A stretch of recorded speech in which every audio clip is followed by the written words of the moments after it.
All right, we're going to get started with putting it all together. Before I do, who here is an inspector that might still be using inspection anywhere? Anybody? Your department does? Okay. Anybody else? All right, so while we're doing this, if you have anybody that, I know y'all really aren't the inspectors, just in the department, but if you have anybody that is using Inspection Anywhere, you can start using MGO Connect today. We actually have Uchenna and others that have been trained on MGO Connect. And so if this isn't really relevant to you and you'd like to go practice with MGO Connect for doing inspections, you can meet up with Uchenna and go in the breakout session and they can actually help you do that. So while this is going on, we want to make that as an option available to you. And we'll have that. Also, if any more code enforcement, public works follow-up, if you want to talk with Kurt or Micah, or just anything else, just grab one of my staff members to go in the room. But the purpose of this session now, of putting it all together, is it's really literally what the name says. All of these individual trainings, if you didn't know anything about our software, you've gotten a training up to a certain point in the permit process. You would have learned how the customer or your contractor submit an application online. You'd have learned how a permit, what tools you use to accept and turn it into a project. You would have learned about the workflow that gets set and the automations that can take place. You would learn with the task queue, how you can use that to see what work has been assigned to you to get things done, all the way to issue the permit. So we're going to actually kind of do a walkthrough of exactly what that is. And then tomorrow we're going to continue. So we're going to use a new commercial building permit as an example. It's a real example. Actually, I think we're using for Amarillo, Texas. It's their real example for it. And then tomorrow we're going to do all the individual sessions for the inspection training and things like that. And we're going to do another putting it all together. But we're going to pick up with where we end today. Today we're going to essentially end up about where we issue the permit. And then after the permit's issued, someone can start calling for inspection. So we'll pick up with tomorrow's putting it all together, and we'll go through the inspection process, the different options, and the automations that take place to close the project. So between today and tomorrow, you've been fully trained in all the different components, and you'll have seen an illustration of a one complete process for a new commercial process from beginning all the way to end. How does that sound? All right, now this is difficult to do. There's a lot of moving parts here. So not only do we have these fine staff members here helping illustrate the different roles, which I'll explain in a minute, they're also the advisory panel if I mess something up. So they'll let me know I got something out of order. But this is a great session to ask questions. So as we're going through, there's something, if you have a question about, now we can't spend the whole time on a question, but if you certainly do, feel free to raise your hand. We can talk about it as we go. Really, if you have a question, others might as well. This is a great time. While we walk through the whole process and illustrate, we can explain the details. All right, sounds good? Okay, so let me explain the setup here, what we got going on. First, we have Trey. Trey is going to play the role.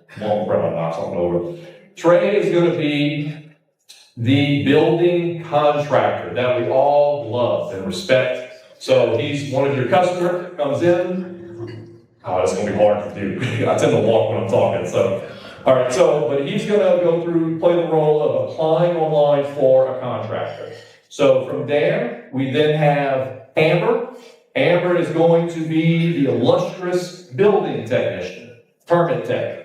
So that'll be your typical permit tech that's going to be interacting. You're the tip of the spear. We're dealing with the public, right? That's what permit techs do. Got to take the brunt of everything initially. And then we have, from the permit tech, we have plan reviewers. So we're going to have Chris as a building plan reviewer, and then we will have Ben as a fire plan reviewer. And then we will have, if you're fortunate enough to be in a jurisdiction that has a plan review manager, that's what Mr. Jenkins is there. He's the plan review manager. And so now there's lots of different situations you can have. Our software, as you know, can configure many different types of workflows. If I try to show every example, you're going to be very lost and confused. So we picked one. This is just what Amarillo does. There's certainly many different versions of this that you can do. And you can pick different strategies based off of what you want to do, and also just what kind of staff you have. Some of you may have staff, you do all the plan review. Well, then obviously you're not going to have the same approach because you have different numbers of people, what they're actually doing, and you can change your workflows for that. But this is going to give you a great example of a workflow, how to do it, and we're going to walk through different steps. Okay, the other thing to note, this screen is Trey's screen. So this is what your contractors see. A big comment we get, hey, I don't know what the people at home see. That's this screen. So while we go through this process, if you're wondering what your public is seeing at home on their phone, that's the screen here. The screen to your right, my left, is going to be the jurisdiction screen. This is what you see, and now it's going to be the permit tag. We don't have enough screen for everybody. Y'all don't get your own screens. but as we advance, when we're talking about Amber, and Amber's doing something, that's the permit tag screen.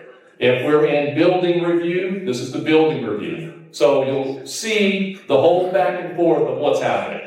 All right, does this setup make sense? Yeah. Yes. All right, let's see if we can pull this off smoothly. All right, so let's begin. So Trey, as the contractor, goes online, and he is going to apply for the new construction permit. So he's going to go through this very quickly. He knows exactly what application he needs. He doesn't need a project guide. So he just applies and he starts filling out the online form. Very simple. He just sees the questions, puts in the information. There's certain required fields. Property owner, he's putting in the information. Who owns the property? Congratulations, Trey, being a property owner. Good job. He's in next. We have the questionnaire. There's a follow-up field from commercial, but you get the idea. This is what the contractor is experiencing, or the applicant, when they're filling out an application online. It's very simple. If they know what application to select, you just answer the questions online. You can even direct link applications from your website. Just another helpful tip. So if you want to have like a new commercial application link, it can skip all those initial steps and put them right here, starting to fill out the application. Now, new commercial applications, one of our lengthier applications, so that's why I'm having to talk as long as I am. Well, come on, Trey, move along the application. And while he gets that done, thanks, Trey. We have the file upload section. A lot of jurisdictions have a lot more section here. Here we just have one. It can be a required file. And then he submits. The jurisdiction has it. A lot of times I get a question, hey, when does the jurisdiction have it? There's no delay. When they got that pop-up, and there's an application number there, you as the jurisdiction, you have it, there is no wait. Now, here we have, they have the pop-up, they pressed OK, they're at this screen with this big yellow bar. Now, Trey, are you able to edit the application right now? No. If he submitted the application, it's locked, he knows this, it's sent to jurisdiction, it's in this big bright yellow color. The reason for that is because we don't want Amber reading his application while Trey's still changing things. She can't make a decision if the information's changing on her. So it's locked. He knows it's locked. It has the bright yellow. And now we are on what Amber's going to see. So Amber, go ahead and show us the application queue that you're going to check. And I do not have the pointer to start that video. Josh, are you able to execute that video? Yep, great. All right, so Amber is now working her application queue, project's application queue. There's the application that Trey just submitted. Very simple, very easy. Now, different jurisdictions do different things here. Some verify the address here, some wait till after it's accepted. But it is possible to verify here if that's something you want to do. But the important thing to know is every question that Trey answered, she can see here on this one screen. So she can see the files, she can open the files, make sure it's not a picture of somebody's dog just because it's a site plan, and then kind of just go through all the other things and make sure it's right. Now, if there is a problem and we need to return the application, you can do that from here. On the bottom, there's going to be the notes, and Amber is typing in what her problem is with what Trey did. Trey did not send in the perfect application. So she's going to inform him what he needs to do so that it is the perfect application. Very, very helpful, great customer service from Miss Amber here. So she's going to save this. It's saved, got Amber's name on it, and she's going to now return it. She just presses the return button, and then look what happens over here instantly, is this is going to turn red. Trey did not have to do anything. He didn't have to refresh his screen. This is push notifications. It automatically turns red. The little bell, just like Facebook, pops up, and it automatically goes to the comments. So if that person was there, the Trey's in his living room, and he went and get some coffee from across the room, he was seeing that yellow turn bright red. So there's no excuse for people saying, hey, I didn't know my application was returned. The screen literally changes in front of them. They get a push notification they can check anytime. And they get an email with the comments in the email. That's an improvement we made about 4 months ago or so. And it's there. Trey made his correction, and he bounced it back.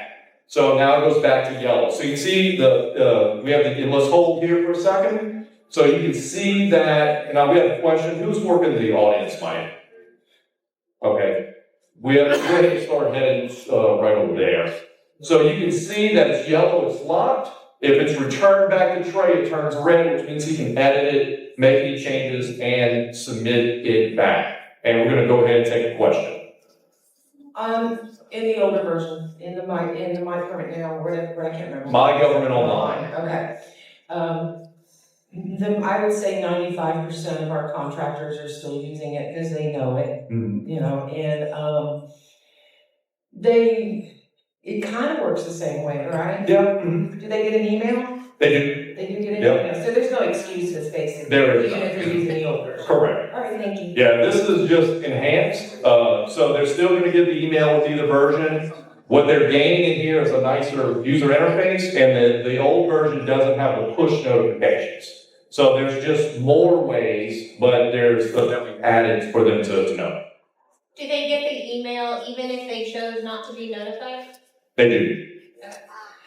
Yeah, they'll still get in that situation. That only would apply to, we have another question like with an inspection. But for the application, you're getting it, that it was returned. No excuse. Yeah. Do they have to wait for the application, or do they have to wait for the jurisdiction to respond in order to put a comment in? Because, let's say if they already knew that they had forgotten a document, and they send us a comment saying, please send it back? That they do. So the question is, let's say Trey submitted it turned yellow, what can he do? He realized, shoot, I shouldn't have sent it, I have some corrections. He would have to let the jurisdiction return it first before he can make an edit. We have talked about adding some type of retrieve button, where he could then base or withdraw, might be a better word, we're making up features as we go, so that Trey could withdraw it, and so that it wouldn't be in the queue. I've put some thought into that. One of my concerns is that Amber would be in the middle of doing it, and it just gets withdrawn on her, and that would be a pain, right? So I'm probably going to do it with the new version of MGO Connect, where we can build some things with push notifications, where if that does happen, immediately on the screen it would pop up, this application has been withdrawn, this is who withdrew it, so she's not doing work for nothing. And if y'all have feedback on that, on how that might work, would love to hear, because at the end of the day, we want to make things that are useful, but in my mind, that would be the best customer experience. But today, Trey would need to contact the jurisdiction call, send an email, hey, I messed up, can you just go ahead and return it to me, I want to make some corrections and send it back. Just to clarify, if he already sent it in his first time, he cannot select the comments tab in order to contact the jurisdiction. He would have to find Do y'all know? call or. If it's in a sense of jurisdiction, it's locked. Okay, the comments would be locked. Thank you. No problem, thank you. All right, any other questions? All right, this is good stuff. This is helpful so far? Yes. Great. It makes it really easy to understand, putting it all together. All right, where are we at? Here. Okay, we're back to the permit table because he returned it. Okay, let's see what Amber is going to do. Okay, we stopped. She's going back to her application queue. Check the application queue. There's the application. We're going to open that up. She's going to review. She's going to check to see if Trey made the proper notes and corrections that she wanted to see. And, oh, perfect. Good job, Trey. You got the right plans. Thank you. Give a round of applause. All right. So, Amber, are you happy? Okay, so you're going to accept this? Gonna accept it. Boom. She hits the accept. She wants the file. So she has to check the file and select the folder. And now a lot of magic's happening. The project number's getting created. The file's getting moved over. Just press the project link and bam, we're in a full-on project. Everything is set right here. Okay, so. I have another question. Yep. When the application's sent in, can there be any type of, think about it like a new employee. If you think about it like a new employee, in a commercial new, there's a lot of documents that should be attached. Is there a checklist that can be created saying that these documents need to be attached, or Can only be done through specifically stating what documents can be uploaded by saying this is your plans, this is your fire marshal, this is your site plan, on the customer side. So on the customer side, by the application type, you can control exactly what list of files you want. So the new commercial can specify, like Cedar Park, you can actually check yourself if you went to our customer portal, Texas, Cedar Park, look at their new commercial, just put in anything to get to the end. They have in a lot of detail a really lengthy file list that's specific to that one so they can get just what they need for new commercial. And so on your application side, you can put instructions, you can link to other files, but you can really in detail walk the customer through. So when they do submit it, you have exactly what you need, and you can make the file uploads required. So things that you, like, I don't even want to see the application unless they send me this, you can do all of that. The only problem with the with the required that we found is that even on commercial new, one size doesn't fit all, especially when it comes to the FEMA, how many square feet it actually is. You either need it or you don't need it, and we can always put just a generic one, which we have, but everybody just starts using the generic one. Right. And I have gotten pictures of a dog. Oh yeah, I use that example for a reason. Yeah, I know there's some other, do you remember, Trey, I know we had talked about building some additional features to filter the question list. Do you remember what that was? I know we got some writings on that. Yeah. Nothing at the moment, but we're gonna have it to where questionnaire can actually. That's what it was. No, thank you. So there, kind of that would probably help what you're talking about. We haven't built it yet, but you can see the trade-off had some very in-depth conversations on this. We want to build a feature that can further filter that list based on how they answer a question. So you can have your kind of generic list, but then if they answer, I'm just going to make something up, no, it's not in a flood zone or whatever, then it takes away these required file uploads. we already have that question on our permit, so that would be a good. Beautiful. So watch for that. That'll probably be something we're going to build out next year because I kind of they come up from time to time. Just another detail to get better information up front based on how they answer. So when we build that and release it, it'll be available to everybody. Thank you. No problem. Okay, where are we? Customer side. Customers. All right, thank you. Just accept the product. All right, so Trey, he sees it's accepted, very simple. It does get this automatically changed. He's got the push notification. He's got an email. He can now go to his dashboard or overview, and he has this great page that's going to show him everything that's going on every step of the way. Trey, did you ever have to come to the office? Did you have to even leave your bedroom? Nope. He's doing everything from his phone, from his laptop, without ever having to even get out of the house for everything you've seen so far. Wasn't that convenient, Trey? Man, good thing your jurisdiction signed up for MGO. Okay, so we're back at the tech side. So Amber has accepted the application. This has kind of happened simultaneously, right? Trey's immediately seen that. In the meantime, Amber would have still been working at the same time. So she's just checking now. We can have the designation and permit type automatically set. but we have to have a one-to-one matchup. Some of you don't have that in your data, so you have to manually set it, but some of you have. So if you can match it up, we can map it directly. But essentially what she's just doing here is just checking to make sure all the initial information is set. Perhaps is going to add some fees, maybe not. But once everything's good, she's going to mark that first requirement as complete. And that's it. So now she's done. She got the application. She accepted it. She just made sure everything was good. And she completes the first requirement as complete. And so now she's done. Amber, are you still working or what did you do? You moved on to your next application? Moved on. She just closes this, goes on to the next thing. All right. So now there's certain things that would have happened. We would have had automations that take place with those requirements. So we can send the invoice. But let's see what happens next on the jurisdiction side. Okay, so now we have, I believe, Chris. He's checking his task queue. And we also look, he's got a commercial building review. So Amber completed her step. There it is, the commercial building review. It's in to do. He can now open the plans, look at whatever information it has. But did Chris have to call you and say if the plan review's ready? No, he just checked his task queue and it automatically was there. So he's starting a DMS session that you just saw him do. So now he was able to just press the edit button. He's going to do whatever plan markups he has to do here.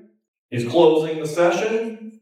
He's completing it. All right. Now, usually, I noticed you didn't add any comments. Now, normally, part of the review, you would leave comments in the comment letter, but that's okay. It's Tuesday. It's Tuesday. He's just, hey, so I'm done with this. I have no comment. But typically, you would leave some kind of commentary or comments if everything was good, if there was a problem or whatnot. But again, different plan reviewers have different philosophies, but he just marked it as closed. That's the important thing for it to advance to the next step.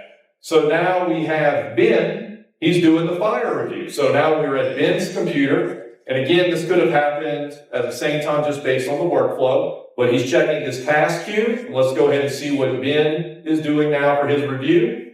Ben, you can start anytime now. All right, so he's in his task queue. He opens it up. He can see, oh, building review's done. He just has his stuff to do. That's why it's there. And he can make whatever decisions he needs to do. He's checking the session. Now, this was set up where each review was its own session, but it could actually just be one session that's left open. And then it could have been edited. So again, just how you work, especially with the new features that we have coming out for simultaneous reviews. But here he is. He's going to, I believe, do some markups to the drawings. All right, I think we highlighted some things in yellow. All right, we're going to close the session. Check another plan for some reason. Sure. Sure, my markups. Oh, thank you. Appreciate that. Quality control. So you saw he closed the session and it showed that his markups are still there. Oh, good job, Ben. I like how you're leaving comments. That's really good. It's always nice to inform people about what the work you did. If you didn't document it, you didn't do it. All right, so we have some comments that were saved. So now the fire is going to go ahead and mark that as complete. All right, so now those, again, for illustration purposes, we did them one at a time. But because those two requirements were in the same stage or priority, they could have actually happened at the same time. So Chris and Ben were working at the same time doing those steps, moving things along. Now, we're about to play the next one, but what we're going to show in this situation for Amarillo is they have made a decision. They don't want to send individual letters. Some jurisdictions you do that, and that's fine. Where when Chris is done, he would have sent out his letter with no commentary, would have just said accepted. And then Ben could have sent his fire letter with his detailed set of notes, and they would have got two separate letters that's there. In our example here, we're not doing that. We just let them add their comments or mark off the requirements, and now it's going to, we have another requirement that we're going to look at. It's going to say something along the lines of, what do we normally write?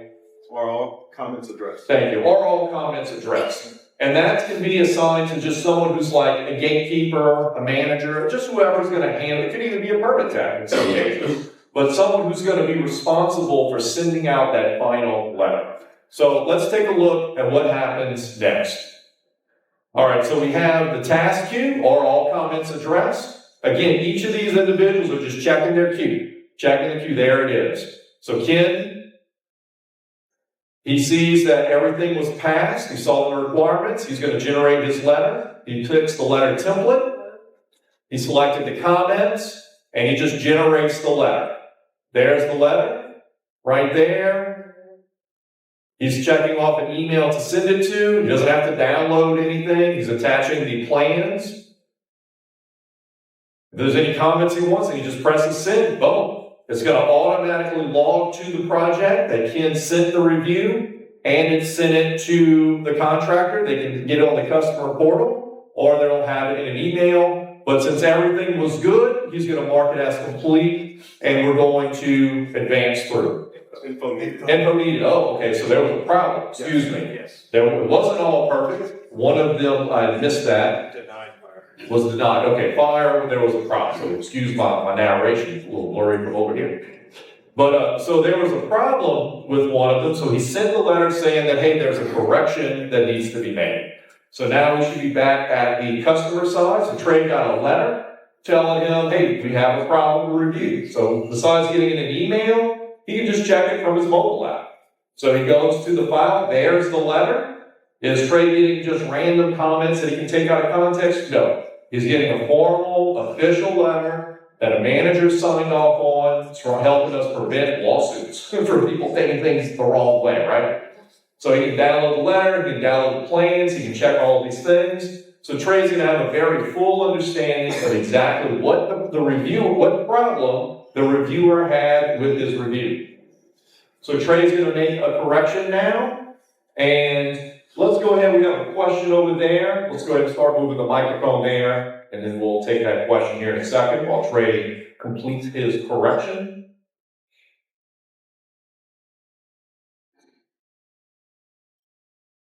And then once he completes the correction, he'll be able to upload this and submit it back. Let's just get to that point. So he's going to go to choose the file right here from the customer. Doesn't need Dropbox. He doesn't have to send an email to the plan reviewer. We want to get you out of the emails. All the communication is coordinated through the software. So he just uploads that file. And then that's it. It's saved and it's submitted back. So before we go to see processing the file, let's take the question. So my question is regarding the new MGO Connect portal for the jurisdiction. We would love to conceptually use info needed, but functionally it is useless to us because it freezes everyone on the jurisdiction side. Does it still do that, or do we have the option to change that? That's a setting. So this is a great question. So I'm really glad you asked this question. For requirement statuses, they can be whatever you want them to be. The names really don't matter. And so, but a lot of times if you have the situation like we're doing here, where you have, someone's gonna send a letter of what jurisdiction are you with again? I'm with Jefferson Parish. Oh, okay, great. So a lot of times what you wanna do, if you're in this situation, where you have a manager that's sending it out, you probably, and you may be doing for other requirements, you need to stop them, you're gonna need to have two requirement statuses.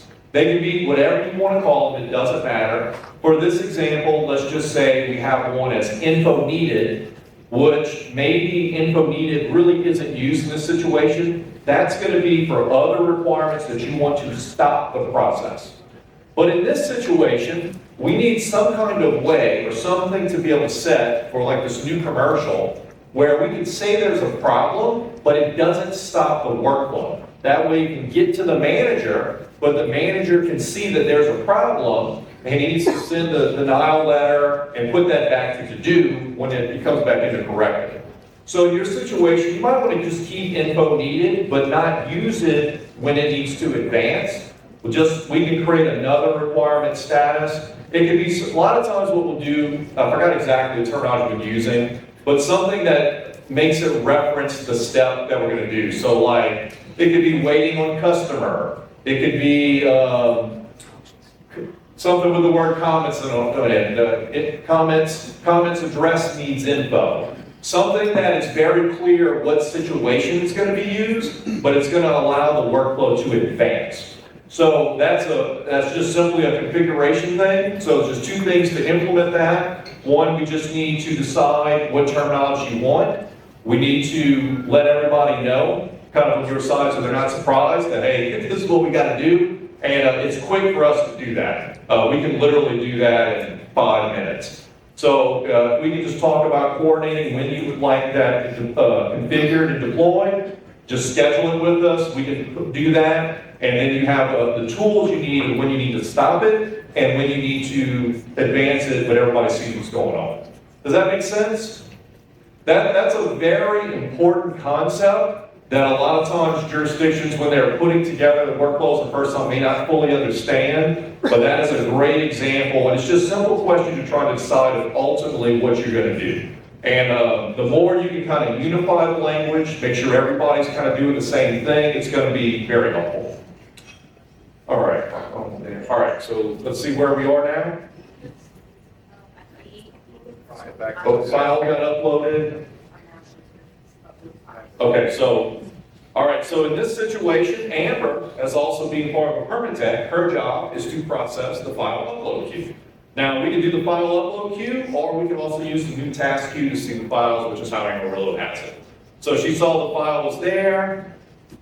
She's taking a look at the file. I think everything is good. So this is her opportunity to rename the file to something that's going to help the plan reviewer. What folder goes, put it in the plan review. She's going to mark that as processed. Now, very important, Amber's going to go back to the requirements. She's going to mark her step as complete. But here's the important one. The one that's in, is it needs info? Can't read it from here. Okay. She changed it back to do. So what did that do? So that's going to put it back in Ben's queue. So she doesn't have to, did you have to email Ben you did something? Did you have to call Ben? You don't even like talking to Ben, huh? No, that's what I figured. She doesn't have to talk to Ben. All she had to do was mark her step as done. Hey, Ben, you got work to do. Put it back into do. She doesn't have to talk to Ben at all. Now Ben is just going to be in his queue and he's looking for his next task. It's going to be sitting there. He can now do the review.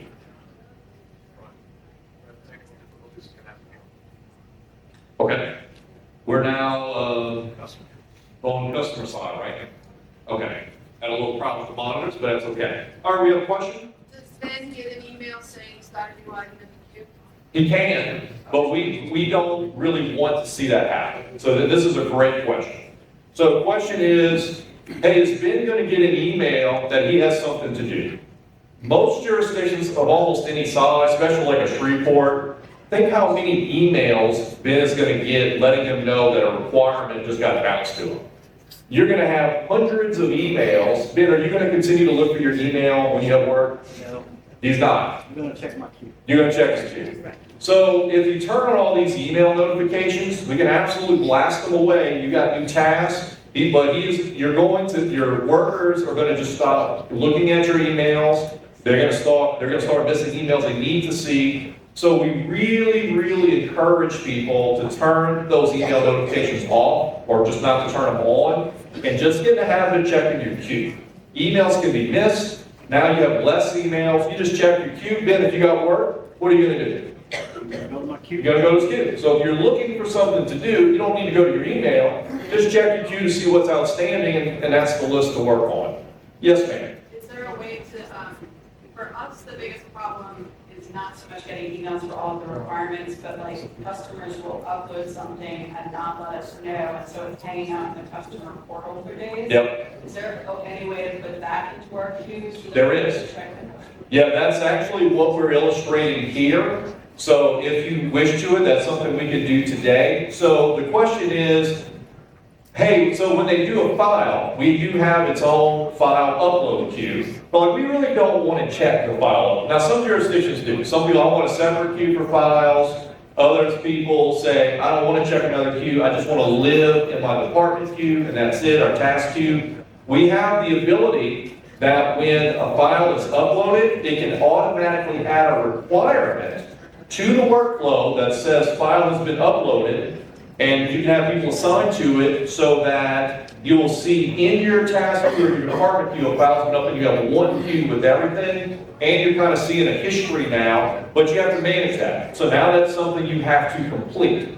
So I've had some jurisdictions turn that on, they come back and ask us to turn it off, because now it's an additional click they have to do, they just don't want to do it, they'd rather just process the files. Others have said we're perfectly fine for that for two reasons. One, we don't mind doing the click, I like just checking one queue. And two, it gives us something to show in the history in the workflow that we process the file. So if somebody comes back, we're showing that all in one place. So that's just what you have to weigh if a click is worth it to get that or not, but it can definitely be done. Does that make sense? Awesome. Yes, Ken? I also wanted to just make a quick comment about that, just alternatively, something to consider that a lot of jurisdictions are leveraging is also when a contractor is responding to comments, you can also consider having a application, if you will, and add to existing application where when they are resubmitting to address those comments, it would come through in the form of an application. In your application queue, it would literally say response to plan review comments. And that's a way where in the same application queue where you're checking or processing your online applications, you're also receiving those responses to comments there, and you can process those in the same manner. So that's another alternative option for handling those responses to comments. Great. It's all making sense so far? It's really neat when the software, if you take the time to plan out your workflows, look at all the automation. And now it makes it, for your staff, it becomes really easy to do your job because the software is doing the project management, the tracking, and all this work for you, and you're not having to work nearly as hard. Okay, where are we at now? Review it. Okay. All right, so file just got uploaded back. Okay, good. All right, so Ben's in his task queue. He sees the fire marshal review because Amber bounced it back to him without telling him nothing. She didn't even send him an email, but no problem. So he just saw it in his task queue. He goes to it. He's able to check everything that he needs to check. There's the file that Trey had uploaded to him. No email, no Dropbox, it's just right there. Everything's date and time stamped. File looks good. Ben, are you happy? All right, Ben's happy. Good job, Trey, from that correction.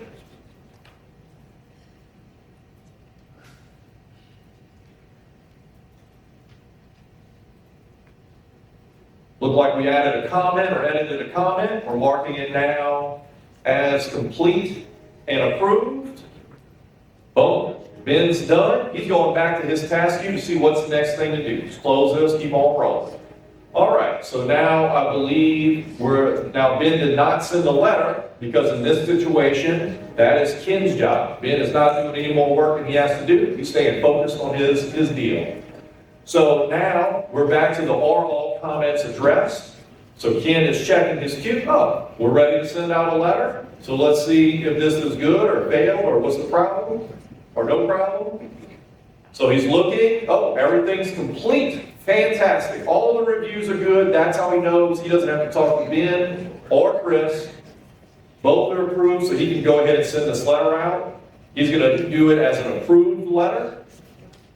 He can put additional notes or he can check all comments, but a lot of times I think jurisdictions do like an authorization to construct or whatever is appropriate for with all the reviews being passed. So Ken's typing in some notes. Wants to give a personalized message.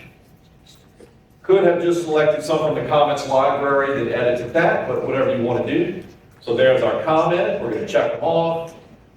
We are now going to generate our letter. And again, as long as you have that new template we talked about, it's going to preserve the history. So Ken could have opened up the first letter, have what that one says. The new letter will say this. If all of your letters end up saying the last thing, you just need the new template. Just let support know we can update that, no problem. All the history is going to be there. All right, oral comments addressed is now completed. And so now we are advancing in the workflow.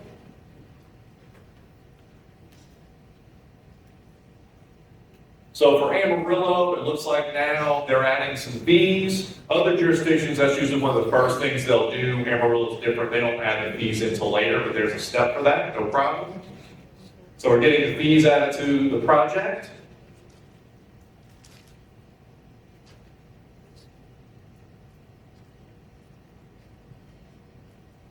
Yeah, a lot of times jurisdictions, the permit tech will add the initial fees, and then when the plan reviewers do the plan review, they'll just add more fees as they go. So you don't necessarily need a fees to add to the requirement, but you can, nothing wrong with this. All right, so that's completed. We're at the automations now. Automations just happened? Okay, so now what happened is we don't have to do any work.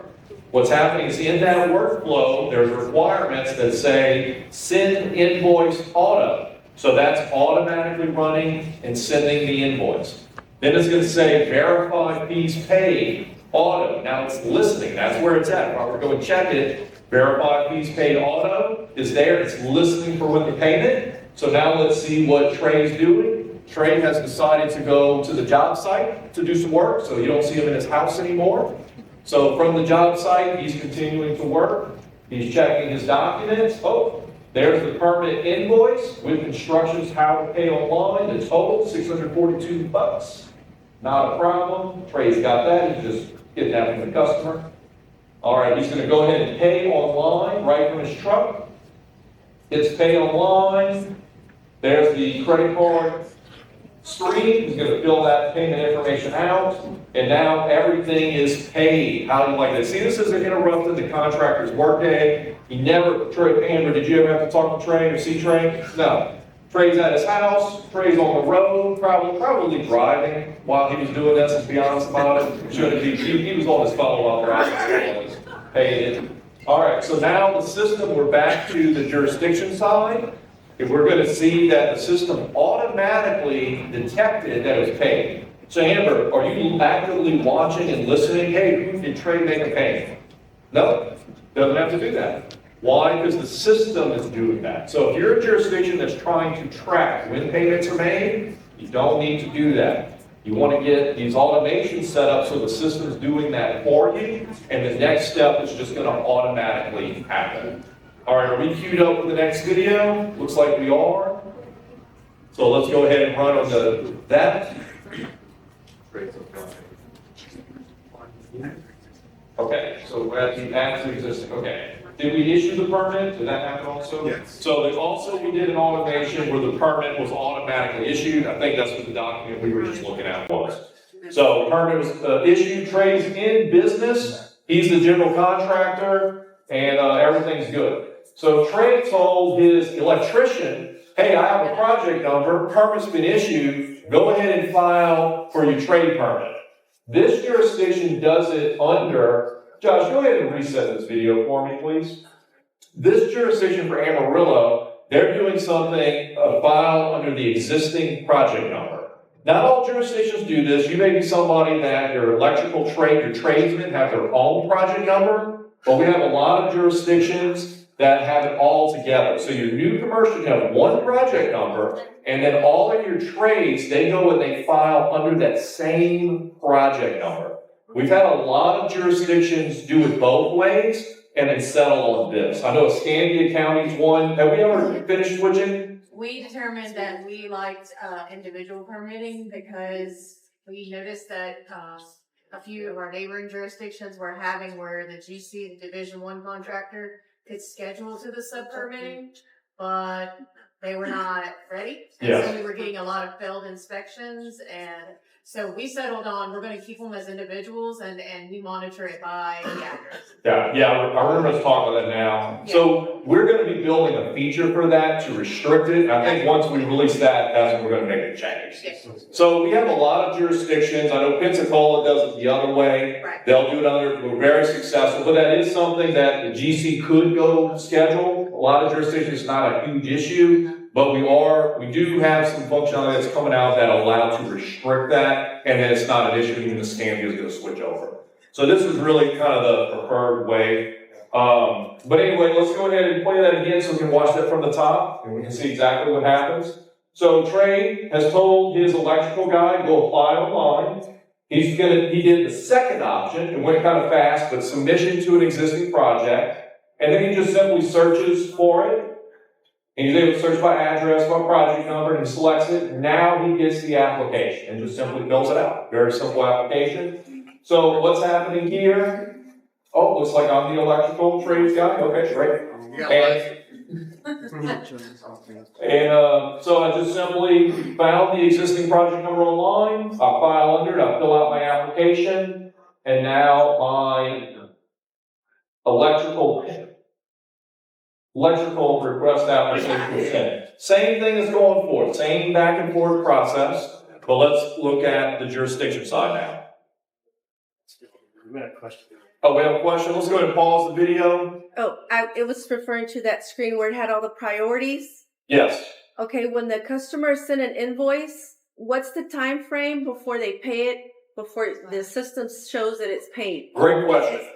So what she's asking is basically how long for those automated requirements do they take to complete? It used to be, now notice I said used to be, they could take up to 10 minutes. They're on a timer that they run in batches so that it could have run 30 seconds if it just so happened the batch was running, or if it had just run and it goes in, it could be 10 minutes when the batch runs. We've recently improved it to 3 minutes. So as today, I think we did this like 2 weeks ago. So this is a very recent thing. Instead of a 10-minute potential wait, may not have been 10 minutes, but potential, now it should be no more than 3 minutes. We also have plans next year. This is not going to be early next year. This is going to be a later thing in the year. That I do have plans because one of the things we want to overhaul is our automation system. My goal is to get it where they happen instantaneously. And if you were just looking at the requirements, we're going to do this in MGO Connect, I'm going to do my permit now, the screen would just automatically change. So if you were just there staring at the screen and somebody triggered something, you would actually see, oh, permit issued, and it would just change and it happens right away. So so we got it to 3 minutes. The next jump we're going to try to do is instantaneously, and the screen changes without you having to refresh it. So that's our goal. Sound good? Yes. All right. Okay, let's go ahead and, we have another question? So when you automate that you're gonna send the permit to the contractor, is there something on the back end to require him to sign the permit and send it back to you? There is not. So, And that you've added. so you could, but it's really not necessary. It's not something we recommend. So what you can, a lot of jurisdictions will do to kind of give what they're agreeing to is you can have in your application side, you can have things that they're digitally signing kind of upfront, and that says, hey, part of you submitting this application is on conditions of, when we issue you a permit, you're agreeing to this. And also you can put language on your permit document that says, as part of you beginning construction, is you're agreeing to these terms. The signature itself isn't going to do anything for you in court. We have our Tom Watkins, who's also here, is our lawyer. He'll kind of tell you, the signature is, the regular handwritten signature is not the protection it once was for you, because there's just so many things, these other things you can do with just being able to show that this is the person that submitted, we have all of their information. A lot of times that's going to actually hold up better than just a signature. So to get the signature, it's like it feels good because it's something that we've always done historically, but you're really not getting anything for it, and it's just another step. The only thing you could do if you really wanted to do that is you could have instructions where they need to print it, they have to sign it, scan it, upload it to you, and then you have it. But my opinion and recommendation, it's not doing anything for you to do that. Any other questions before we move on? Okay, moving on. Amber, thank you.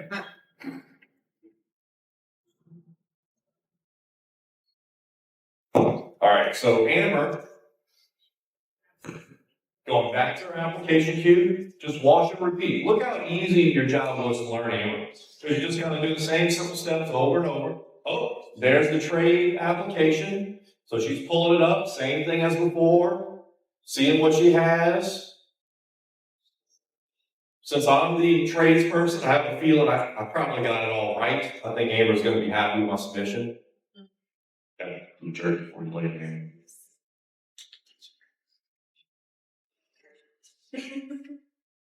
All right, so far, Amber's like to see, she's verifying the address. And she's assigned to it. I got it right the first time. Perfect. All right, so we're accepting everything. Going to the project. Now look, it's the same project that we've been on. So now it's just adding the information to the project. Amber has all the information about it. She can add the electrical fee, anything else that's related, but it's all saved right here under the same project, everything that you need. Under a little lower to the comments, they have the copy of those application comments, so I can see under one project, I can see the initial submission, and I can see when the electrical comes in. I'm sure the gas is gonna come later, I'm sure the mechanical's gonna come. That's all gonna be shown under one project. And we have a question here for right there. And Amber's just checking it over. What are you doing there, Amber? Sending the invoice. Sending the invoice, okay. All right, Herb? So, under what you're showing right now, Amber, so we currently have a validation system where they call in as a subcontractor to our permit technicians, and our permit technicians manually put that stuff in currently. So in MGO Connected or under the app, they can do that currently right now. And so then our permit techs go and validate that instead of taking phone calls and. Exactly. Okay, so we just need to force our contractors to go on to MGO Connect under their validation through their app. Yep, they're gonna just use the second option. So the top option's for your initial, but all those tradesmen, and you can even put those instructions like in a document, but it's really the contract, once the GCs, once they understand that, they're gonna be really good about informing the trades people what to do. Okay, I have one more question. Are you working on the option, because we have the same issue that they chose to do just individual permits. We don't. We put everything under one permit. So in your work and your new portion of this MGO Connect, is it gonna be possible for those tradesmen to do their own? For request the So inspection. that the GC is not doing what we're seeing happen, where they call in the inspection and the sub wasn't ready? Yes. Okay, that's a feature. We actually have most of that already built. There's a change we have to do to expand it, something, but not relevant to this discussion. But yes, the full. Once they go in there and they make their validation, now that portion of their sub portion of that permit, they're the only ones that can call in that inspection when it's ready. Correct. And actually, I kind of remember what was the delay. It actually has to do with the new contractor registration. That was, I just remember what it was. So let me kind of catch everybody up on what's going on. So one of the things, what they're talking about is that they're saying is everything works fine today, where the trade, the electrical trade can go online, he can apply, and he can submit. What they're saying is that's all great. The tradesperson today, electrical, I can go online now, I can request my electrical inspection. The issue that they're talking about is that sometimes the general contractor trade, he gets itchy and he just requests the electrical inspection on behalf of the electrical trade guy, and I'm not ready. So Trey's getting upset, things aren't moving fast enough. So he just goes online, requests the inspection for me. I don't know about it. Y'all come out there, and the trade's like, I didn't do it. And you charge them anyway. So they would like to just stop that. Can we have a feature that says Trey can't do it, even though he applied for it, even though he's the general contractor, when it comes time to do the trades, that's not his license. Can the system stop him so that only the trades person can do it? And the answer is yes. Part of what we have been waiting on, which is now done, was the new contractor licensing. Because to do that, we have to know what licenses Trey holds. Does he hold an electrical license? Does he have the GC? Do I have a plumbing license? With the new method, when you convert over, We get all of the licenses, classification types will be set up. They all work with the new MGO Connect. And now we have the ability with this new version, so once you convert it over, to put that restriction on the inspection types. So what we want to do to get that all working for you is just to finish first step to convert to the new contractor, then we have everything to do, and then you're golden. Does that make sense to everybody? So always progressing over here. All right, so that's what's happening. Where are we at now? We're back to the customer portal. So Trey, or even me, the electrical guy, he sees that it's accepted. Everything's good. Gets a notification. He can go to his documents. Permit invoice electrical. That's something some jurisdictions do. They'll send different invoices, documents for the different trades. You don't have to, but they can. That's what we have here. So I'm going to pay all my fees. We also have the ability that I can't request the electrical inspection unless the electrical inspection fees are paid. So this is forcing me to go pay these fees first. And that's a copy of the electrical permit. Okay. And then we also now have the electrical permit has been issued.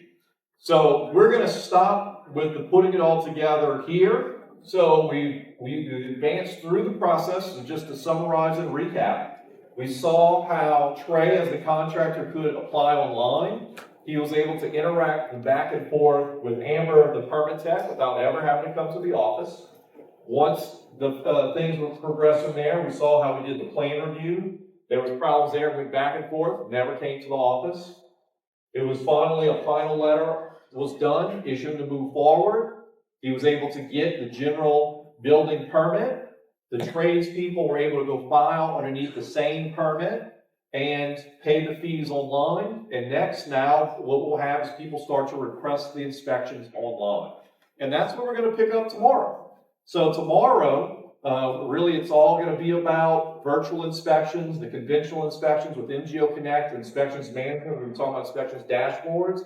And when we do the putting it all together tomorrow, we're going to pick up right from here. So we're going to be trained first in all the individual parts, then we're going to put it all together, and we're going to complete this new construction permit all the way through the inspection process, as well as issuing the certificate of occupancy and closing the project. And you will have seen, step by step, using these tools, how you can do a complete new commercial permit with a lot of our standard automations we have.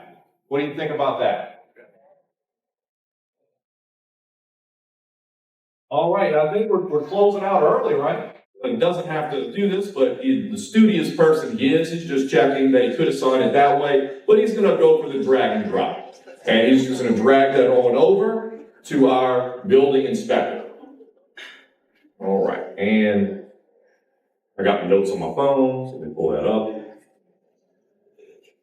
I need more hands.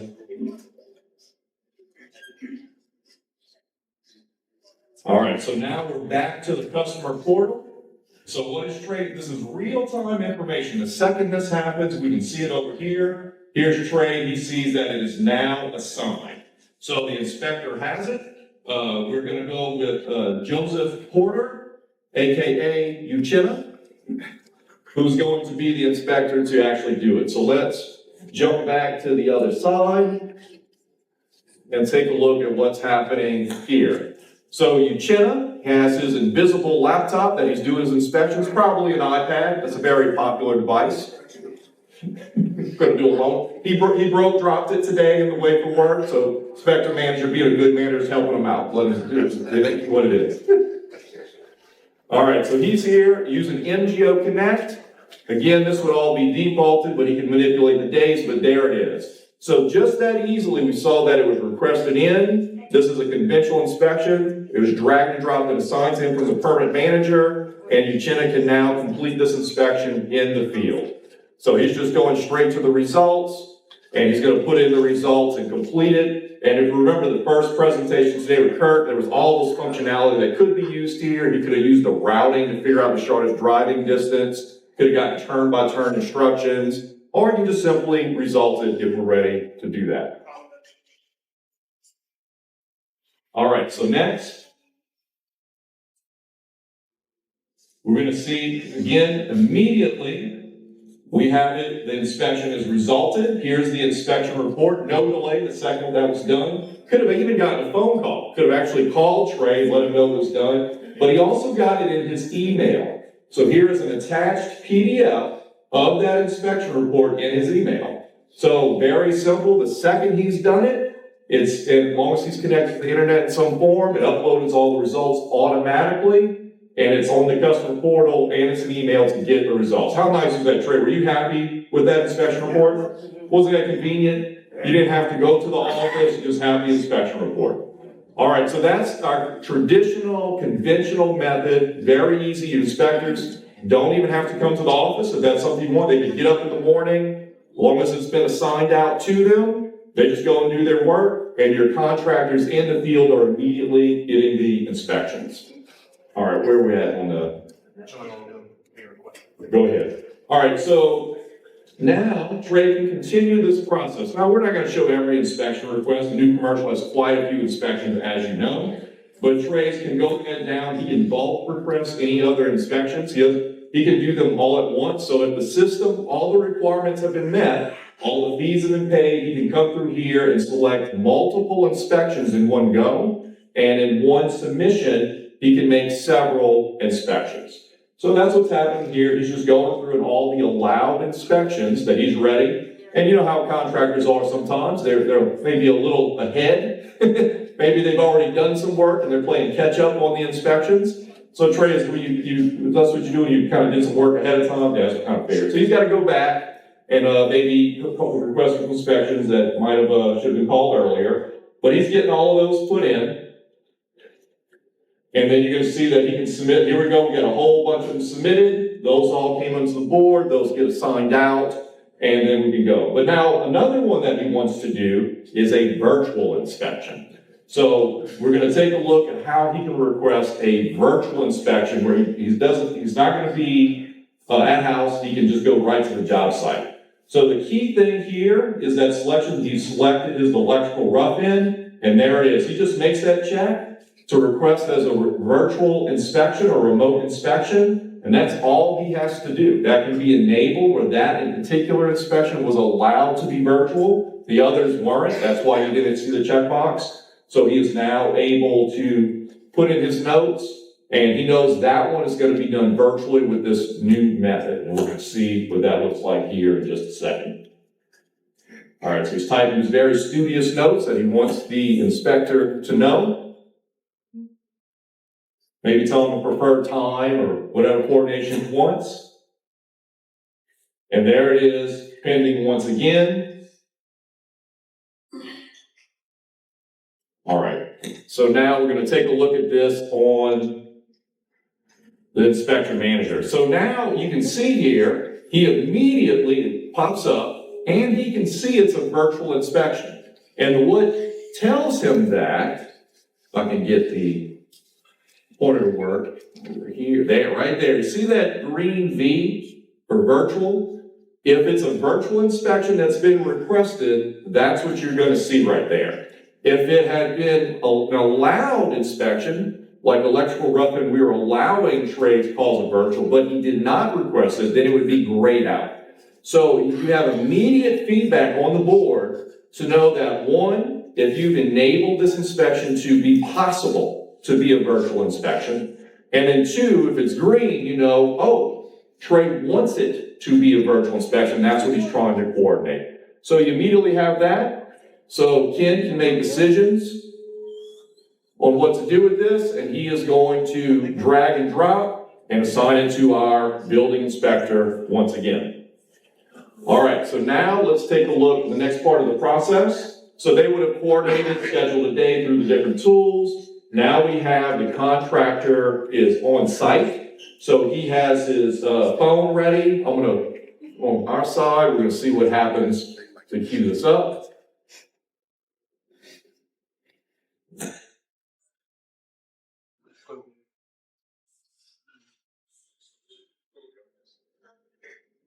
All right, so now he is initiating the virtual inspection. Very simple. You saw he was in the regular work order queue. He just hit the open button to open it. It sends out the text message, which our contractor now has. So he's getting this on his phone. He has the text. It runs just right out of the web browser on the phone. And he's pressing go live. And so now they're going to be able to communicate. When it turns green, as soon as it plays,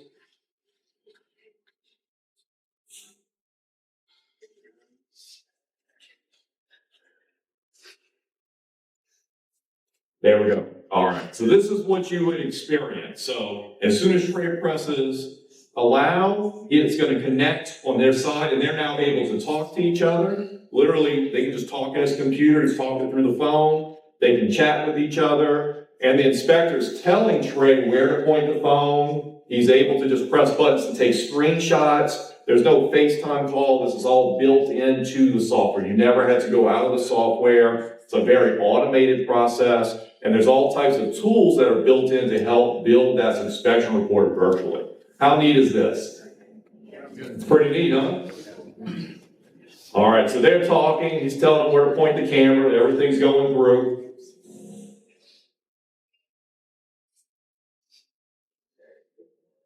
Yeah, Trey's going to close out his end, and when he does, so it automatically closes it out here, and he gets the traditional pop-up you're familiar with. If it's pass, fail, he puts in any final notes. So Trey's done here on his end for that, and then inspection's done, and it disappeared from the queue. So you can see whether you had conventional inspections or whether you had virtual inspections, it's the same process.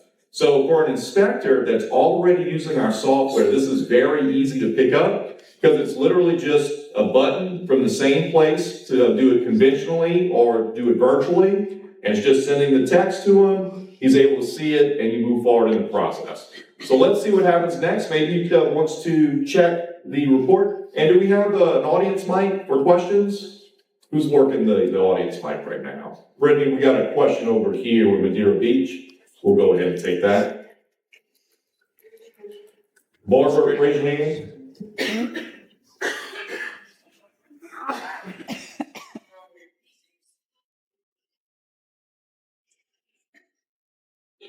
Is it possible for, does the inspector have to be on the receiving end of that? Is it possible for a contractor to upload a video and it can be reviewed later by an inspector? So yeah, in our software, we would, yes, that is the answer's being said. Yeah. Essentially, the contractor would upload his video to the project, and then the inspector would, view that video at that point in time, and then insert the result using MGOC Connect. But do they have to do it at the time that the contractor is recording the video? Can they upload and then say the inspector, at the end of the day might have 5 virtual inspections to go through individually and approve at a later time?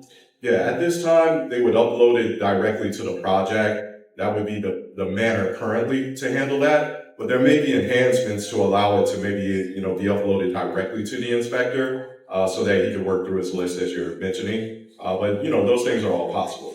Yeah, one challenge you may have if you try to do that is you really kind of be operating outside of the perceived process that's being shown here. So now you're going to have a contractor that's going to go record a video, very selective of what he wants. He's going to send you a video. The inspectors go through these videos and go, I need to see what's on the, you never open it. So now you're going to end up having to do it again.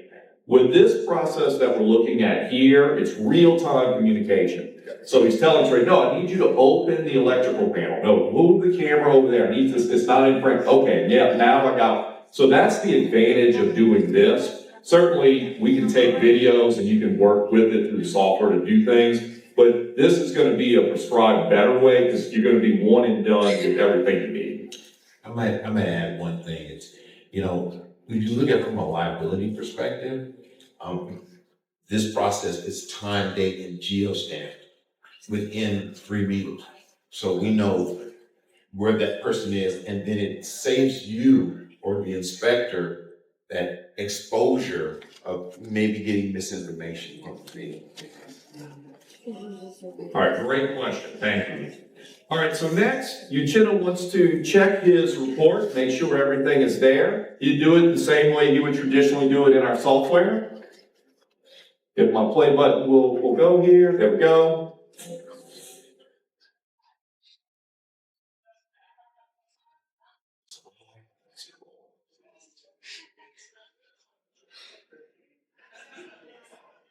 Yes, I'll make it advanced. Let me go back.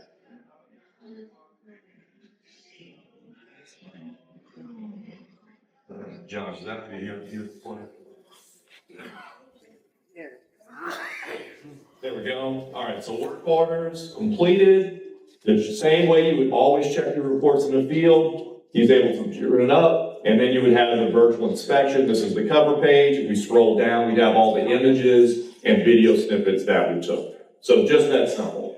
So now back on this side. Oh, I'm continuing here. Okay, so now we're in our workflow. So as you can see, the inspections are done.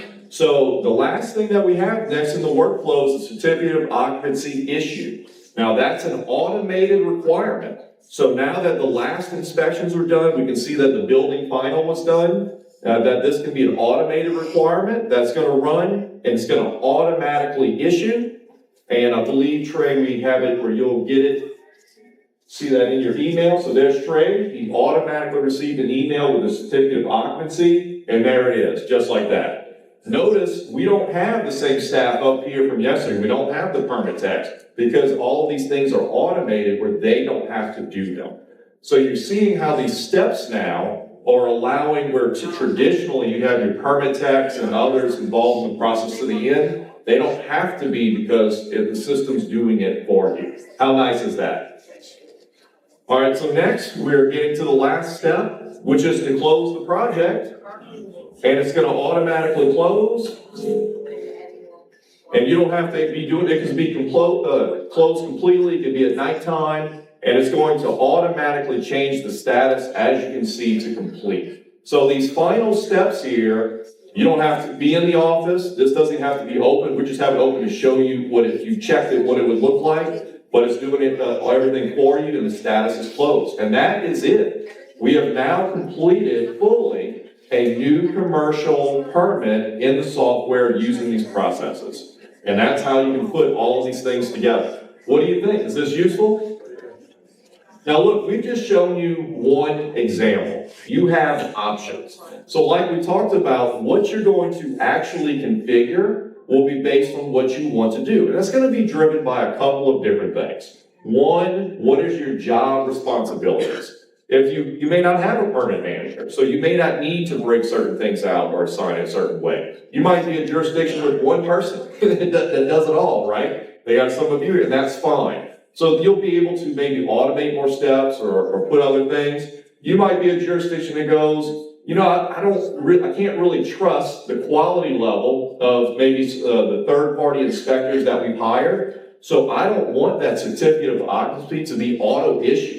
I got people that I'm kind of stuck with, and I want to really go check their work before we issue that. So you may say, I want that to be assigned to me, so as they're completing it, I can at least just look over everything, and I want to click a button and issue it. That's fine. So it's just driven by what your needs are and really what your personnel. You play the cards we're dealt. Yes, we all do it in life, and it's the same thing here. You're going to play the cards you're dealt. That's going to really dictate what strategies you use, which tools, and that's going to change over time. You know, we don't do permitting 5 years ago the way we do it today. And we're going to do permitting differently 5 years from now. So the software is very adaptable. We have the admin tools that allows you to do many of these things yourself. We're here to help you. It's why we have these conferences. So we can talk with you about what cards you've been dealt over the last year, what strategies make the most sense, and we can make recommendations on which automation tools make sense or not that can be the most efficient possible with what you have today. Does that all make sense? Any questions? Were these putting it together sessions helpful to see the full process? Yeah. Oh, awesome. So glad to hear that. And you can do this for every permit type. And this is really the biggest lift with the software. You know, when we have new jurisdictions that are coming on board, they ask, you know, how long is it going to take? Like, well, it depends. And really what's driving the answer to that question is how accurate and how quickly we can work with you to identify all the proper steps. So the better job you can do up front, identifying the steps, coming up with the right strategies, and getting it built up front, the rest of it is relatively easy in comparison. But it's really that consulting and planning permit by permit. It takes some time to do, but once it's done, look at what you do. I mean, look how much time it's saving. Now it's no wonder as a permit manager, hey, is my inspector out doing those inspections? As a plan review manager, are we behind or not? Are we getting backed up? Can I tell to the city manager if these projects are done? Hey, I just got called into the mayor's office because somebody called their councilman cousin that we've been sitting on their permit for 3 months and haven't done the plan review. And now you can show, no, they never paid the permit, was why we've been sitting on it for 1 day. So because when you take the time to set all of this up, even though it takes a little bit of time, man, it not only can it save you time, it might save you your job, because now you can properly show that you're doing your job and defending things the right way. So we hope this has been valuable. What do we have next on the agenda? Help me out, Courtney. A break, okay. Well, let's take another break, and then we will go from there. Thank you so much.